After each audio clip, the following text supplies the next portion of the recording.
Hi everyone, welcome to the letter view. शुरुआत करते हैं आज की बिजनेस न्यूज़ के साथ। तो सबसे पहले अगर मार्केट की बात करें तो मार्केट जो है आज लगभग रेडी देखने को मिली है। तो निफ्टी 50 की बात करें तो निफ्टी 50 -255 पॉइंट्स के साथ डाउन था।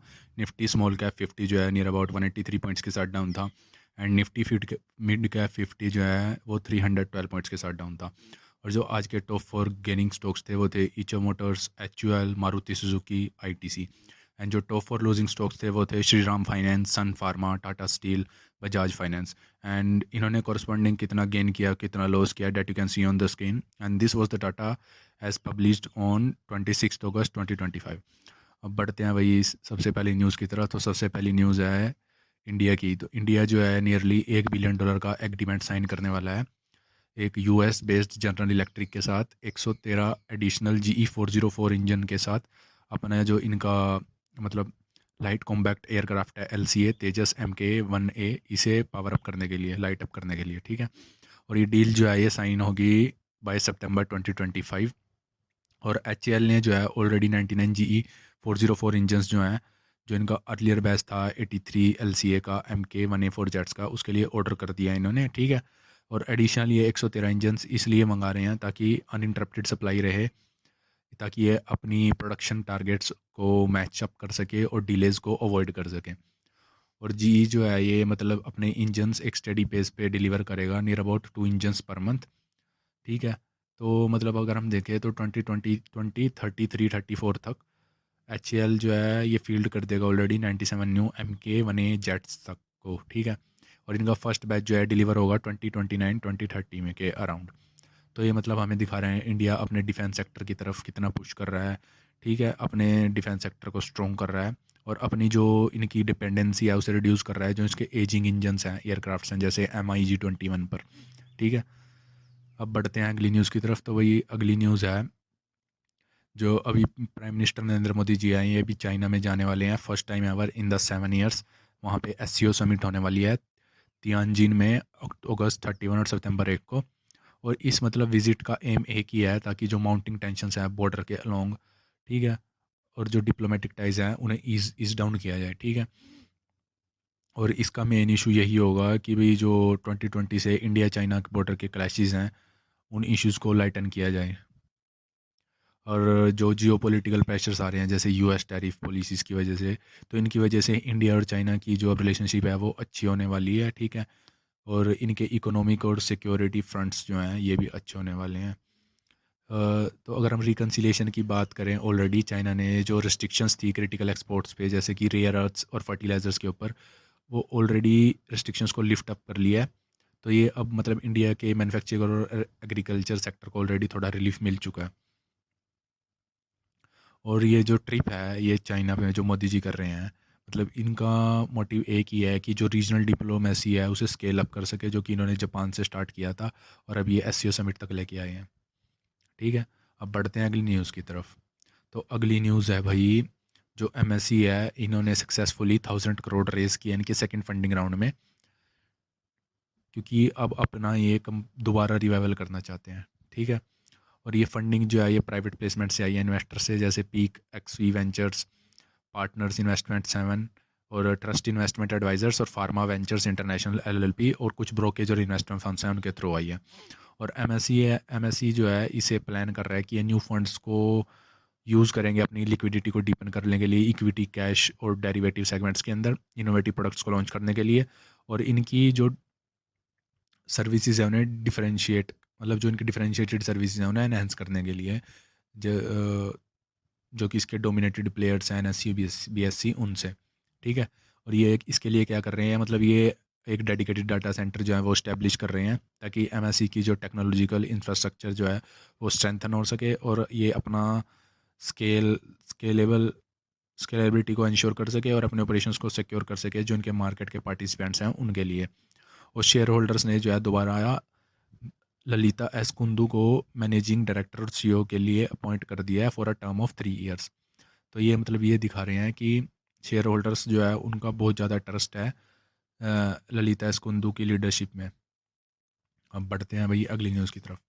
तो अगली न्यूज़ है अभी जो प्रपोज GST रिफॉर्म था, जिसमें चार सेलेक्ट मतलब पहले जो चार टैक्स स्लैब्स थी जीएसटी की, अब वो 2 रह गई हैं, मतलब जिसमें से 12% और 28% का एलिमिनेट कर दिया गया है। इससे क्या होने वाला है, इससे जो है नियर अबाउट गवर्नमेंट को 1.8 लाख करोड़ का रेवेन्यू लॉस होने वाला है। ठीक है, स्टेट्स जो हैं, मतलब स्टेट्स का इसमें बहुत ज़्यादा लार्जेस्ट शेयर होएगा रेवेन्यू लॉस में। तो इसकी वजह से मतलब रिड्यूस ट्रांसफ़र्स जो हैं सेंटर से वो रिड्यूस होंगे। और जो सेवरल अपोजिशन रूल स्टेट्स हैं जैसे कि केरला, कर्नाटका, पंजाब, इन्होंने मतलब बहुत ज़्यादा कंसर्न दिखाए हैं इस रिफॉर्म को लेके कि इसका बहुत बड़ा फाइनेंशियल इंपैक्ट होने वाला है। ठीक है, बट पीएम मोदी जो है ऐसे डिस्क्राइब कर रहे हैं एक डबल दिवाली गिफ्ट की तरह कि भाई वो, क्योंकि वो टैक्स बर्डन्स जो हैं वो रिड्यूस करना चाहते थे सिटीजन्स के ऊपर, स्पेशली देखें तो पर्टिकुलर जो एवरीडे यूज़ आइटम्स हैं उनके ऊपर। क्योंकि अगर हम देखें इंडिया की अंडर कंजप्शन हिस्ट्रीज रही हैं तो वो नहीं चाहते दोबारा यही हो, वो कंजप्शन को इंक्रीज़ करना चाहते हैं। अब अगली न्यूज़ की बात करें तो भाई अगली न्यूज़ है कि भाई 29 अगस्त 2025 को आरबीआई जो है वो ऑक्शन करने वाला है उनकी 32,000 करोड़ की गवर्नमेंट सिक्योरिटीज़ को, जिसमें बॉन्ड्स को रीशू किया जाएगा विद लॉन्ग टर्म मैच्योरिटी। और ऑक्शन जो है इसमें 2 डिफरेंट बॉन्ड्स होंगे, 6.68% GS 2040 एंड 6.9% GS 2065। और हर एक की जो नोटिफाइड अमाउंट होगी वो नियर अबाउट 16,000 करोड़ के अराउंड होगी। ठीक है, और गवर्नमेंट जो है उनके पास राइट है कि वो रिजर्व कर सकें, मतलब उन गवर्नमेंट ये राइट रिजर्व करती है कि वो एडिशनल 2,000 करोड़ पर बॉन्ड एक्सेप्ट कर सकें ओवर सब्सक्रिप्शंस थे। सो पोटेंशली जो इन्वेस्ट टोटल इंक्रीज जो टोटल है वो इंक्रीज हो जाएगा near about from 32,000 crore to 36,000 crore. मतलब अगर हम देखें तो जो कम्पिटिटिव और नॉन कम्पिटिटिव बिड्स हैं ये दोनों इलेक्ट्रॉनिकली एक्सेप्ट होंगी जो आरबीआई का ई कुबेर सिस्टम है, और ये ऑक्शन डे पे ही होंगी, और सेटलमेंट जो है 1 सितंबर 2025 तक होगी। अब अगली न्यूज़ की बात करें तो भाई अगली न्यूज़ है सुजुकी मोटर्स जो है इन्होंने कमिट किया है कि ये $8 बिलियन यानी कि नियर अबाउट 70,000 करोड़ इंडिया में इन्वेस्ट करने वाले हैं over the period of next 5 to 6 years, ताकि ये अपनी प्रोडक्शन कैपेसिटी को बूस्ट कर सकें, नए मॉडल्स को लॉन्च कर सकें और इंडियन ऑटो मार्केट में अपनी लीडरशिप को सस्टेन कर सकें, सिक्योर कर सकें। और जो इनका कमर्शियल प्लांट है, प्रोडक्शन है, ई वितारा, यानी कि ई वितारा जो इनका एक मिड साइज इलेक्ट्रिकल एसयूवी है, इसकी प्रोडक्शन ऑलरेडी इन्होंने बिगन कर दिया गुजरात के जो सुजुकी का अंसल प्लांट है। ठीक है, हंसलपुर के अंदर। तो यानी कि अब सुजुकी मोटर्स जो है ये ईवी मार्केट में भी घुस चुके हैं, और जो गुजरात की फैसिलिटी है ये ग्लोबल प्रोडक्शन हाउस बनेगी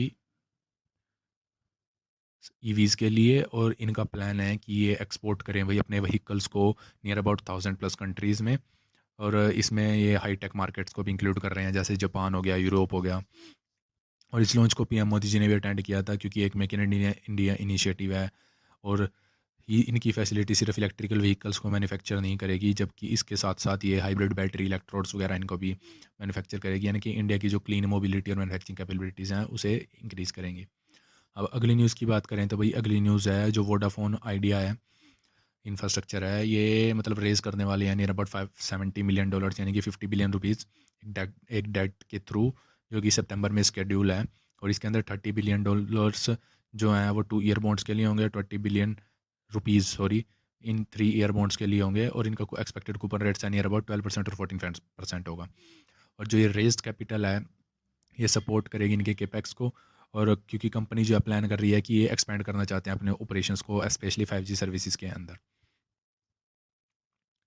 और कंपनी ने देखें जो अर्लियर जो है इनको अप्रूवल मिला था रेज करने का near about 200 billion rupees equity और लोन्स के थ्रू, और गवर्नमेंट ने उस पार्ट को कन्वर्ट कर दिया था और उसके ड्यूज़ को इक्विटी के अंदर, तो उसका खुद का स्टेक जो है वो 48.99% तक बढ़ गया था।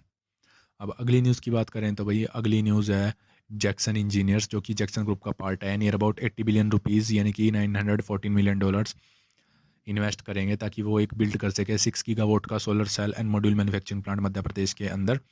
और जो ये इन्वेस्टमेंट है ये बूस्ट करेगी इंडिया के रिन्यूएबल एनर्जी प्रोडक्शन कैपेबिलिटीज़ को। ठीक है, और ये मूव जो है ये इंडिया के एम्बिशियस गोल की तरफ है, जो कि है ऐड करने का 500 gigawatt of clean energy by 2030, उसके साथ अलाइन कर रही है, तो नेशन वाइड भी ग्रोथ होगी। और जैक्सन सोलर के जो सीईओ है गगन, वो उनका कहना है कि भी ये फैसिलिटी जो है ये प्रोडक्ट की क्वालिटी का इंश्योर करेगी और कॉस्ट को रिड्यूस डाउन करेगी। तो यानी कि ये देखा जाए तो जो डेवलपमेंट एडवांस सोलर टेक्नोलॉजीज़ का उसे एक्सेलरेट कर रहे हैं, तो ये कंपनी को खुद ब खुद पोजीशन कर रहा है एज अ की प्लेयर इन सोलर इनोवेशन। अब अगली न्यूज़ की बात करें तो भाई अगली न्यूज़ है जो पापा जॉन्स इंटरनेशनल जो है वो दोबारा इंडियन मार्केट में रिटर्न करने वाला है इन अक्टूबर 2025। नियरली मतलब एक डिकेड के बाद इन्होंने 2017 में एग्जिट किया था इंडियन मार्केट को, क्योंकि ये अंडर परफॉर्म कर रहे थे। बट अब कंपनी का एम क्या है, नियर अबाउट 650 आउटलेट्स ओपन करना चाहते हैं इंडिया में बाय 2035। अब ये लोग इंडिया को लॉन्ग टर्म ग्रोथ की तरह देख रहे हैं, क्योंकि इंडिया का जो फास्ट फूड मार्केट है वो अभी भी स्टिल अंडर पेनिट्रेटेड है।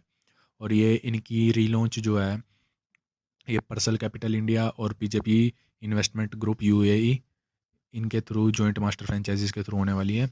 और इनका फर्स्ट स्टोर जो है ये बेंगलुरु में होगा, ठीक है। और पापा जॉन जो है ये कम्पीट करेगा अगेंस्ट जो एंट्रेंस्ड चेन्स ऑलरेडी इंडियन मार्केट में, जैसे जो डोमिनोज के नियर अबाउट 2200 स्टोर्स हैं, पिज़्ज़ा हट के 950 आउटलेट्स हैं, और नीश प्लेयर्स हो गए लाइक पिज़्ज़ा बेकरी। ये जो है एक हाईली कम्पिटिटिव लैंडस्केप के अंदर एंटर करने वाले हैं। और टू इंडियन कस्टमर से अपील करने के लिए ये अपनी मेन्यू को मतलब लोकल टेस्ट प्रेफरेंसेस के अंदर रखना चाहते हैं, और जो इसके पिज़्ज़ाज वगैरह हैं उनका सिग्नेचर स्टाइल सेम होगा as other brands like Domino's and KFC. अब अगली न्यूज़ की बात करें तो भाई अगली न्यूज़ है ड्रीम इलेवन की तरफ से। उनके को फाउंडर हर्ष जैन ने कहा है कि भाई जो उनके प्लेटफॉर्म पे एवरेज टिकट साइज था कंटेस्ट का सॉरी, ठीक है, वो सिर्फ 51 to 52 रुपीज़ के अराउंड था। और 99% ऑफ यूज़र्स जो थे उस प्लेटफॉर्म के ऊपर उन्होंने ना कभी 10,000 से ज़्यादा जीते हैं और ना कभी 10,000 से ज़्यादा लॉस किया है उनकी एंटायर यूसेज के दौरान इस ऐप के ऊपर।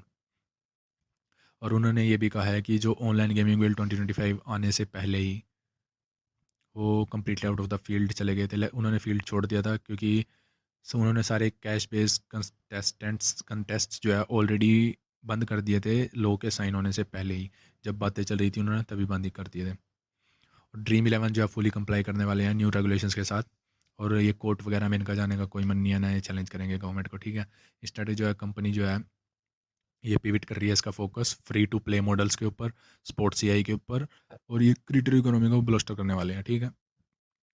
अगर इस बैंक से देखें तो इनका 95% इन स्पोर्ट्स का मार्केट वाइप आउट हो चुका है और उनके 100% प्रॉफिट्स भी। बट जो इनके सी है वो अभी भी बहुत ज़्यादा ऑप्टिमिस्टिक है। मतलब उनका क्या है कहना है कि भाई बिजनेस मॉडल तो चला गया है लेकिन ड्रीम इलेवन वो अभी भी नहीं डेड नहीं है। अब इनका जो ड्रीम इलेवन का टैलेंट है ये काम करेगा अपने, मतलब ये फ्यूचर के लिए टूल्स बिल्ड करेंगे। So thank you, that's set for today. अगर भाई वीडियो पसंद आई हो तो लाइक कर देना। अगर डेली ऐसी बिजनेस न्यूज़ देखना चाहते हो तो चैनल को सब्सक्राइब कर लो। सो थैंक यू, कल मिलते हैं।